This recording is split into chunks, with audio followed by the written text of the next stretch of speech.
3 sheets of paper on the staircase, a handwritten note almost 3 pages long, written with a pen from inside the house, on paper, torn from a notepad sitting on the kitchen counter.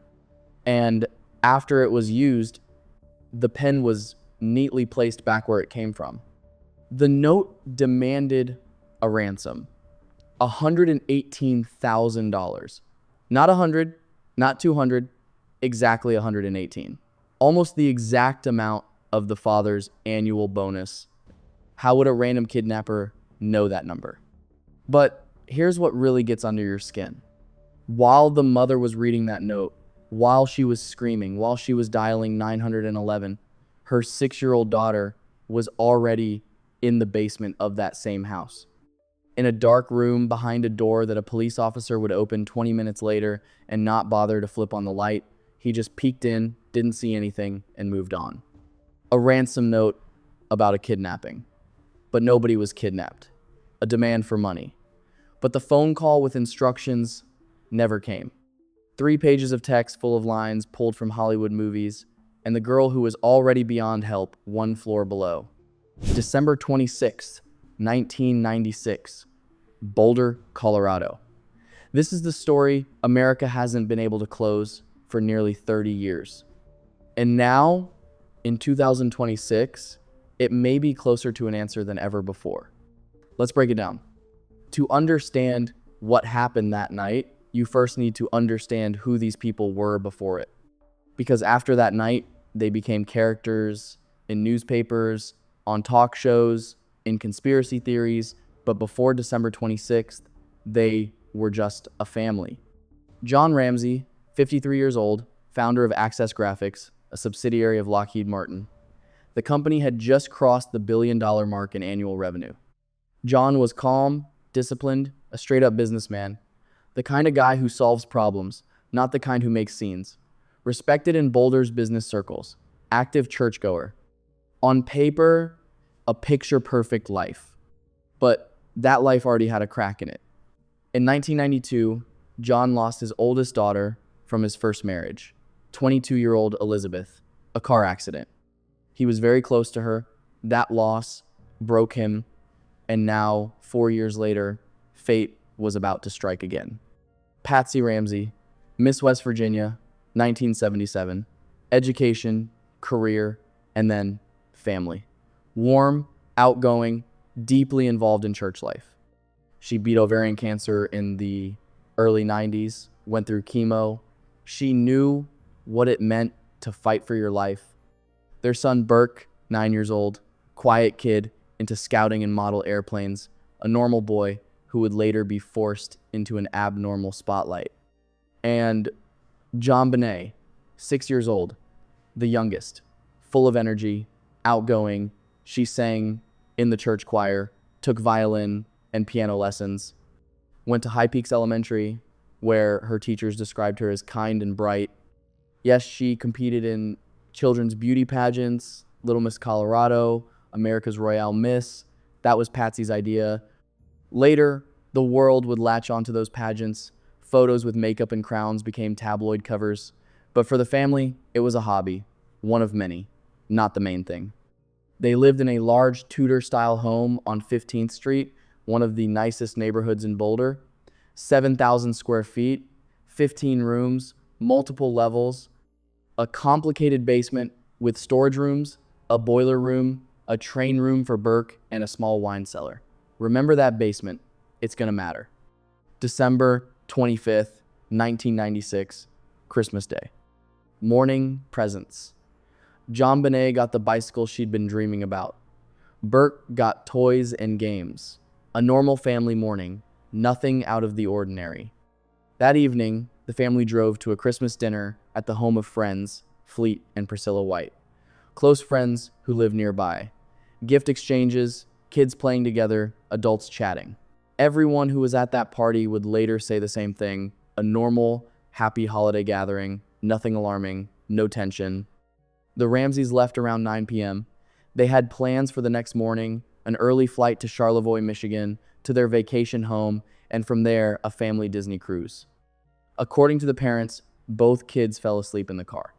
John carried JonBenét up to her bedroom on the second floor. Didn't change her clothes. She stayed in what she'd worn to the party. Burke went to his room. The parents headed up to the third floor to their bedroom. By 10 p.m., according to their account, everyone was asleep. And then a gap, a black hole between 10 p.m. on the 25th and 5:52 a.m. on December 26th. What happened during those hours, nobody knows to this day. 5:30 a.m. Patsy gets up to get ready for the flight, gets dressed, puts on makeup, heads downstairs. On the staircase, 3 sheets of paper. She picks them up, starts reading, and screams. The note is addressed to John. A group claiming to represent a small foreign faction says JonBenét has been kidnapped. The demand, $118,000. $100,000 in $100 bills, $18,000 in 20s. A phone call with instructions would come between 8 and 10 a.m. If the family contacts the police or the FBI, the child would be harmed. Signed SBTC. The meaning of those letters has never been determined. Patsy rushes upstairs. JonBenét's bed is empty. 5:52, the 911 call. We have a kidnapping. There's a note left and our daughter is gone. The dispatcher tries to calm her down, gather information. Police are on the way. 5:59, Officer Rick French arrives. 7 minutes after the call, he walks into the house, and from that moment on, everything starts going wrong. But before we get into the police mistakes, let's stop and talk about the note. Because this is possibly the strangest piece of evidence in the history of American criminal investigation. Almost 3 pages, around 370 words. Most real ransom notes are 3 or 4 sentences, an amount, instructions, a threat. That's it. This one was drawn out, theatrical, packed with unnecessary details. Mr. Ramsey, listen carefully. We are a group of individuals representing a small foreign faction. We do respect your business, but not the country that it serves. Then, 2.5 pages of instructions, warnings, threats. Don't try to grow a brain. A line lifted almost word for word from the movie Speed.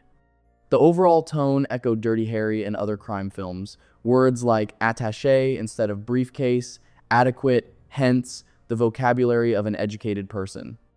And here's what matters. The note was written on paper from a notepad inside the Ramsey home. The pen also from the house. A black felt tip marker that someone carefully returned to its holder after use. What kind of kidnapper uses the victim's own stationery? What kind of kidnapper puts the pen back? But that's not all. In that same notepad, investigators found a practice run. Someone had started writing Mr. and Mrs. R, then stopped, tore out the page, and started over. Mr. Ramsey, a rough draft of a ransom note. Someone sat down, wrote a test version, changed their mind, and started fresh. The amount, $118,000, not a round number, not a random one. Almost an exact match to the bonus John had recently received from Access Graphics. That wasn't public information. How would an outsider know that? Handwriting experts worked on the note for years. 4 analysts compared it to samples from John, Patsy, and other people who had access to the house. John was completely ruled out. His handwriting had nothing in common with the note. Patsy was not ruled out. 2 experts said they couldn't confirm it wasn't her handwriting. 2 others said the results were inconclusive. But nobody said with certainty that it was her handwriting. Experts hired by the family's defense team said Patsy did not write the note, pointing to differences in letter formation and pen pressure. The unanswered question just hangs there. If the note was written by a stranger, why would they sit in someone else's house and spend 20 minutes writing 3 pages? Why not bring a note with them? And if the killer took the child's life and left the body in the basement, why write a ransom note at all? Nobody's going to pay a ransom for a child who's already dead. But if someone in the house wrote the note, why? To throw investigators off the trail? To buy time before the body was found? And at what point during the night or early morning did someone sit down and write those 3 pages? The note remains one of the most scrutinized pieces of evidence in criminal history. Nearly 30 years of analysis, and it still hasn't given up all its secrets. Now, the pineapple. A small, strange detail that blows the whole picture apart. The autopsy showed that JonBenét had partially digested pieces of pineapple in her stomach, based on the level of digestion eaten roughly 1 to 2 hours before death. On the kitchen table inside the Ramsey home sat a bowl of freshly cut pineapple, a large spoon in the bowl. Crime techs pulled fingerprints, Burke's and Patsy's. No prints from JonBenét on the bowl, but the pineapple was in her stomach. The parents maintained that JonBenét fell asleep in the car on the way home. John carried her to bed. She didn't eat anything after coming back from the party. But if she ate pineapple 1 to 2 hours before death, and the estimated time of death was between midnight and 2 a.m., then she ate that pineapple sometime between 10 p.m. and midnight, which means after they got home, which means she wasn't asleep.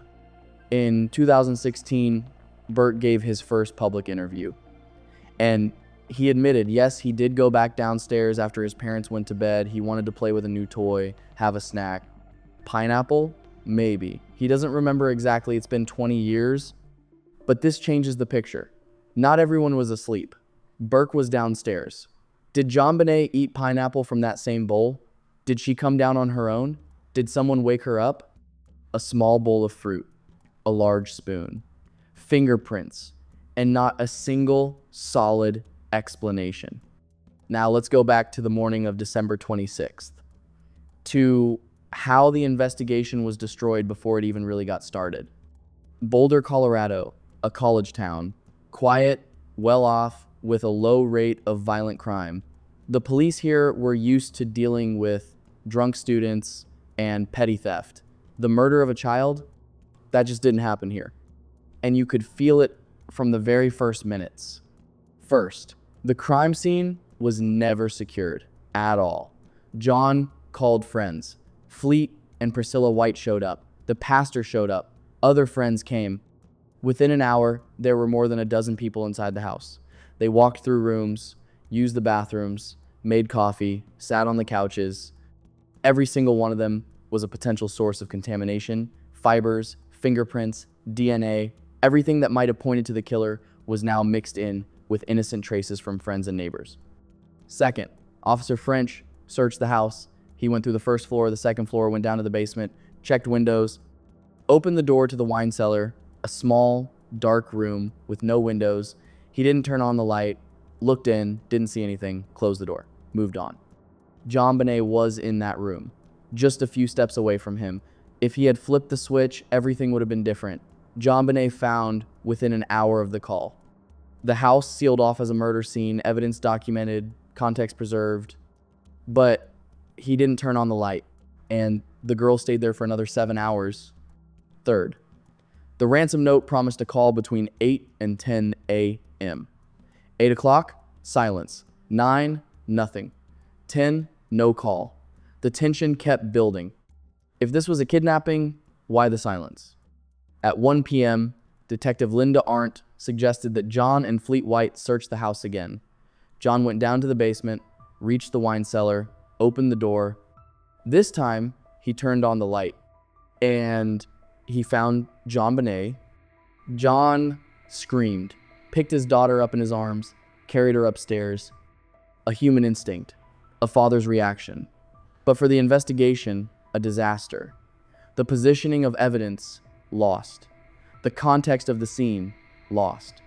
Trace evidence, compromised. Detective Arndt realized there was nothing that could be done. JonBenét had been gone for hours. Fourth, tunnel vision.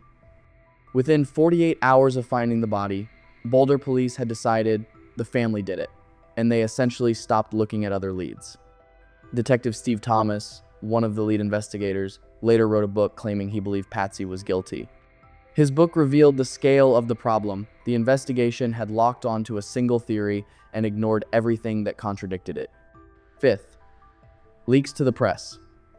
Someone in the department was feeding journalists details of the investigation, some of them false. Information that made the family look guilty kept ending up in newspapers and on television. This wasn't just a lack of professionalism, it was the investigation being undermined from the inside. Sixth, unknown male DNA found on JonBenét's clothing in 1997 was ignored. Investigators wrote it off as incidental contact from the manufacturing process. It took years until 2003 when additional testing found the same male DNA on a second piece of clothing. A match on 2 items. That's not a factory trace anymore. But it took another 5 years before anyone took it seriously. These mistakes weren't malicious. They were the result of inexperience, pressure, and overconfidence. But the outcome is the same. 30 years without an answer. You know what gets me about this case? There are 2 theories, and both are simultaneously convincing and impossible. Theory 1, the family did it. The arguments are strong. The note was written on household paper with a household pen. The ransom amount matches John's bonus. Patsy's handwriting wasn't ruled out. No clear signs of a break-in. All the doors locked from the inside. The crime scene looks staged. Too many details, too theatrical. Staging, as a rule, points to someone connected to the victim. In 1999, a grand jury reviewed the evidence and voted to indict the parents' child endangerment and accessory to first-degree murder. But District Attorney Alex Hunter refused to sign the indictment. He decided the evidence wasn't strong enough for a conviction. That only became public knowledge years later. Theory 2, an intruder. And this side has strong cards too. The biggest one, DNA. Male DNA from an unknown individual was found on 2 pieces of JonBenét's clothing. That profile doesn't match any member of the Ramsey family. Doesn't match any friend who visited the house. Doesn't match anyone in any database. Legendary detective Lou Smith, brought onto the case, developed an intruder theory. There was a broken window in the basement. John himself had broken it months earlier when he forgot his keys. Smith demonstrated that an adult male could fit through that window. He found a boot print at the scene that didn't belong to anyone in the family. He compiled a list of 700 potential suspects, but both theories have holes the size of that house on 15th Street. If it was an intruder, how did he know about the bonus? When did he write the note? Why write a note at all if the plan changed and the girl was already dead? Why were there no clear signs of entry through the window, no prints on the sill, no disturbed layer of leaves in the window well? If it was the family, where's the motive? Why would the parents create such an elaborate staging? Why let dozens of people into the house if you're trying to hide evidence? And most importantly, how do you explain unknown male DNA on their daughter's clothing? Neither theory fully closes. And that is the main reason the case remains unsolved. Now, the cost. Because behind all these clues and theories are real people. And what happened to them is a separate tragedy. John Ramsey lost a daughter, and then he lost everything else. His reputation, his business, his peace of mind. Access Graphics was sold. John stepped down. Tabloids ran headlines accusing him outright. TV shows implied he was hiding something. He cooperated with the investigation, interviews, searches, DNA samples, a polygraph. He passed the polygraph. It didn't matter. The suspicion stayed. Patsy got it even worse. A mother, a former beauty queen who took her daughter to pageants, a woman whose handwriting wasn't ruled out. She became the primary target. Tabloids painted a portrait of a controlling mother who pushed things to a breaking point. None of those accusations were based on evidence. They were speculation presented as fact. In 2006, the cancer came back. This time, it won. Patsy Ramsey died on June 24th, 2006. She was 49. She never learned what happened to her daughter. She passed while half the country still believed she was guilty. 2 years later, in 2008, District Attorney Mary Lacey officially cleared the family based on DNA evidence. Patsy didn't live to see that letter. And Burke, he was 9 when his sister died. He grew up under a cloud of suspicion from an entire country. In 2016, CBS aired a documentary in which a panel of experts flatly stated Burke did it. Burke harmed his sister, and the parents staged everything else. Burke gave his first public interview in 20 years on Dr. Phil. He answered questions, denied any involvement, described that night. His demeanor, a nervous smile, a calm tone while discussing heavy topics, shocked viewers. A lot of people took it as a sign of guilt. Psychologists explained, a nervous smile is a common stress response.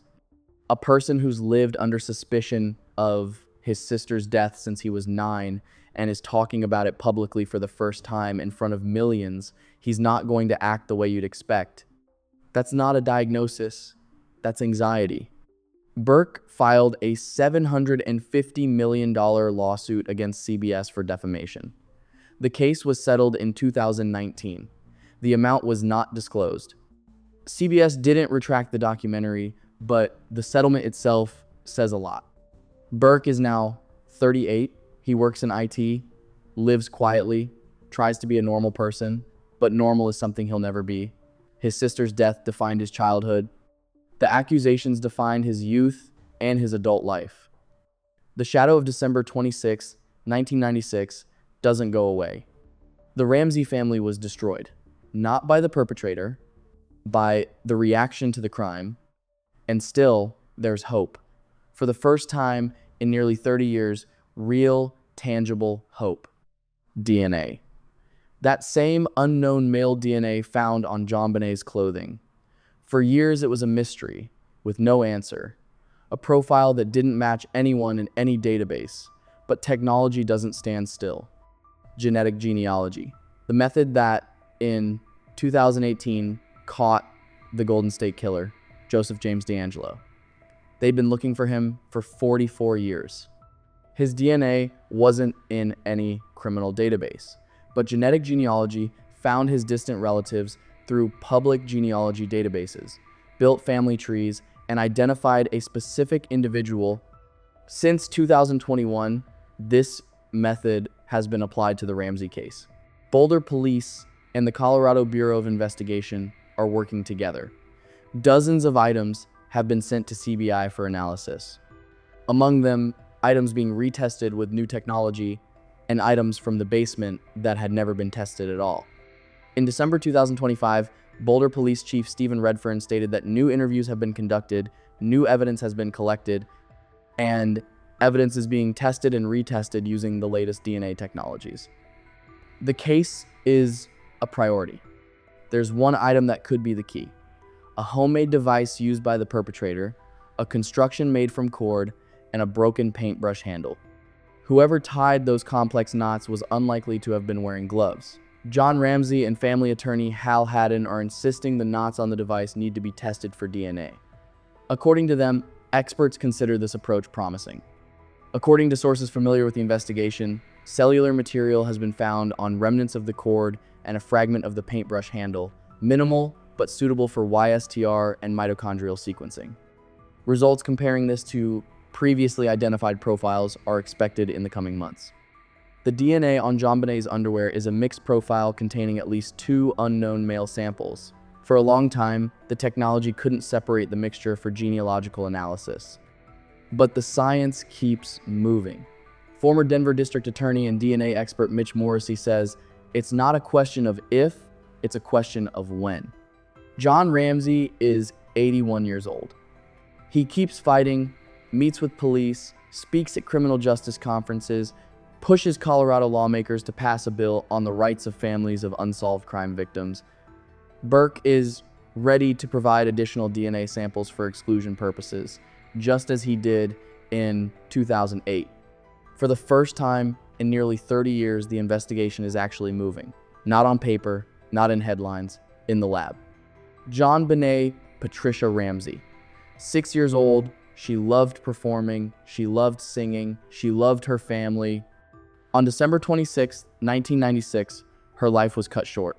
Since then, nearly 30 years of theories, accusations, and silence. Her name became a symbol of an unsolved case. A tabloid cover, a podcast topic, but she wasn't a symbol, she was a child. DNA has given us hope. Technology has advanced further than anyone could have imagined back in '96. But hope is not the same as an answer. Even if science comes back with a name, will it be enough for court? The crime scene was contaminated in the first hours. Key witnesses are no longer alive, memories are unreliable. The prosecution will get one shot. If the case is lost, double jeopardy, no second chance. One shot. after 30 years with contaminated evidence, and yet, for the first time, movement, for the first time, real tests, real interviews, real work. What really happened to JonBenét Ramsey? The answer may already be sitting in a CBI lab, in a test tube with cellular material from the knots of that device.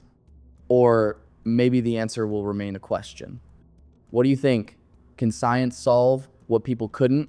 Drop it in the comments, subscribe so you don't miss new stories, and remember, this isn't just a case, this is a real girl, a real family, real pain that hasn't faded in 30 years.